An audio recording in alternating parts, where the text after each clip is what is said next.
नमस्कार. श्री गुरुदेव दत्त. श्री स्वामी समर्थ.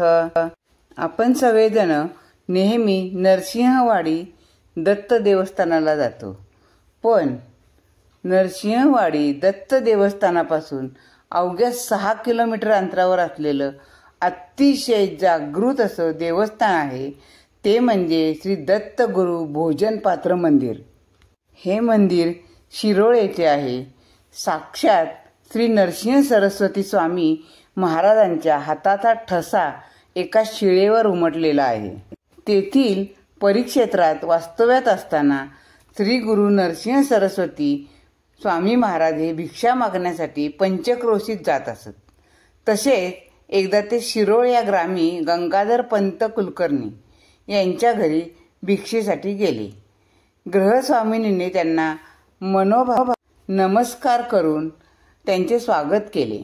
गृहधनी बाहेर भिक्षेसाठी गेले आहेत, कृपया आपण थोडे थांबावे, मी स्वयंपाक करते, असे त्या गुरूंना म्हणाल्या. आता या कुलकर्ण्यांच्या घरी 18-20 दारिद्र्य होतं. जोंधळ्याच्या कण्यांशिवाय घरात दुसरं काहीच नव्हतं. आता त्या गृहिणीने काय केलं, त्या जोंधळ्याच्या कण्या शिजवल्या, पण त्या वाढायच्या कशावर असा प्रश्न होता, कारण घरात पत्रावळ शिल्लक नव्हती. महाराजांनी अंतर्ज्ञानाने त्यांची अडचण जाणली व त्यांच्या अंगणातील पाषाण घेऊन त्यावर त्यांनी पाणी प्रोक्षण करून त्यांनी त्यावर प्रणवचिन्ह काढलं व धेनू मुद्रा करून भिक्षांना त्यावर वाढण्यास सांगितलं. त्यावर वाढलेलं ते अन्न भक्तवत्सल यतींनी मोठ्या प्रेमाने ग्रहण केलं आणि तृप्त होऊन त्यांनी तिला जाताना, त्या पात्राची पूजा करा, तुमच्या 42 पिढ्यांचा उद्धार होईल, तुमचं दुःख, दारिद्र्य, पीडा सगळ्या काही नाहीशा होत आणि अन्नपूर्णा सदैव वास करेल, असा आशीर्वाद दिला. आता थोड्याच वेळात कुलकर्णी घरी आले व त्यांना घडलेला वृत्तांत कळला. महाराजांचे दर्शन झाले नाही त्याचे त्यांना फार वाईट वाटले, परंतु ज्या पात्रावर महाराज जेवले त्याची त्यांनी पूजा केली. त्या पाषाणावर शंख, चक्र, पद्म इत्यादी चिन्हांनी युक्त अशी महाराजांच्या हाताची 5 बोटे उमटलेली त्यांना आढळली व तेव्हापासून स्वामी महाराजांच्या आदेशानुसार आज तागायत ती पूजा अर्चा त्या मंदिरात सुरू आहे. रात्री सेज आरतीनंतर तेथे कोणीही थांबत नाही. तेथील पूजेच्या सर्व प्रथा परंपरा या श्री वासुदेवानंद सरस्वती स्वामी महाराज यांनी घालून दिलेले आहेत. अलीकडेच नुकताच त्या मंदिराचा जीर्णोद्धार झाला आहे. नरसिंहवाडीप्रमाणेच मंदिराच्या भिंतीत रौप्य पत्र्यावर श्री गुरूंना भिक्षा घालणाऱ्या त्या स्त्रीची प्रतिमा साकारलेली आहे. नरसिंहवाडी येथे खूप मोठ्या प्रमाणात साजऱ्या होणाऱ्या श्री कन्यागत महापर्व काल उत्सवाच्या वेळी श्री नरसिंहवाडी येथील स्वारींची व श्री भोजनपत्र मंदिरातील श्री गुरूंची पालखी ही तेथूनच जवळ असलेल्या तीर्थावर आणली जाते. त्यावेळी दोन्ही उत्सव मूर्तींना कृष्णेच्या पवित्र जलाने स्नान घातले जाते. नरसिंहवाडी आणि शिरोळ भोजनपात्र मंदिर हा संपूर्ण परिसर करवीर संस्थांच्या आधिपत्याखाली येतो. छत्रपती शिवाजी महाराज यांनी शिरोळ येथील मंदिराची दगडी पद्धतीने बांधणी केली आहे.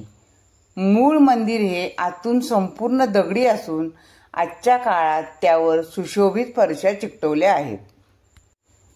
या ठिकाणी श्री शिवाजी महाराजांनी 2 तोफा अर्पण केल्या आहेत. या कन्यागत उत्सवाच्या वेळी तसेच दसऱ्याच्या उत्सवाच्या वेळी छत्रपतींनी दिलेल्या या तोफांची प्रत्येकी 5-5 अशी सलामी श्री गुरूंना दिली जाते. दसरा उत्सवाच्या वेळी करवीरचे सरकार श्री भोजनपात्र मंदिरात येऊन श्री गुरूंना मुजरा करतात आणि मगच पुढे दसरा चौकात जातात. तसेच श्री गुरूंच्या सेवेकरिता काही रक्कम अदा करतात. छत्रपती शिवाजी महाराजांनी आखून दिलेल्या या परंपरा आजही तेथे पाळल्या जातात. नरसिंहवाडी आणि भोजनपात्र मंदिर या दोन्ही मंदिरांची रचना बघितल्यावर आपल्या लक्षात येते की तेथील मुख्य गाभाऱ्याचे दरवाजे हे अत्यंत लहान असून केवळ श्री गुरुपादुका आणि हाताचा ठसा दिसतील अशाच पद्धतीने दरवाजांची रचना केलेली आहे. श्री गुरूंच्या नंतर महाराष्ट्रात मुघली राजवट होती व हे मुघल मुख्यत्वे हिंदूंच्या मंदिरावर हल्ले करायचे. यावेळी आपले देव सुरक्षित राहावेत यासाठी हे दरवाजे अत्यंत लहान असून यातून भले मोठाले मुघल आत जाऊ शकणार नाहीत आणि आपले देव सुरक्षित राहतील या हेतूने त्यावेळेला शिवाजी महाराजांनी याची योजना केली होती. आणि दुसरे आध्यात्मिक कारण म्हणजे किंवा आध्यात्मिक हेतू असा होता की श्री गुरु हे आपल्या सर्वांचे मातृस्वरूप असून आपल्या आईच्या पुढे किंवा आपल्या गुरूंच्या पुढ्यात विनम्र भावाने नतमस्तक होऊन आपण दर्शन घ्यावं. या ठिकाणी श्री गुरु तृप्त होऊन आशीर्वाद देऊन गेल्यामुळे येथे मागितलेली कुठलीही संसारिक भौतिक आध्यात्मिक भिक्षाही श्री गुरु देतातच अशी दत्तभक्तांची ठाम श्रद्धा आहे. येथेही श्री नरसिंहवाडीप्रमाणे दक्षिणद्वार आहे. दर गुरुवारी येथे पालखी काढण्यात येते. विविध उत्सव मोठ्या श्रद्धेने आणि आनंदाने सर्व ग्रामस्थ मिळून साजरे करतात. अशा या श्री गुरूंच्या वास्तव्याने आणि त्यांच्या लीलेने पावन झालेल्या श्री दत्तगुरु भोजनपात्र मंदिराला सर्वांनी एकदा अवश्य भेट द्यायला हवी. तुम्ही कधीही नरसिंहवाडीला गेलात तर नक्की या भोजनपात्र मंदिराला भेट द्या. तुमच्या मनातील सगळ्या इच्छा पूर्ण होतील. श्री गुरुदेव दत्त.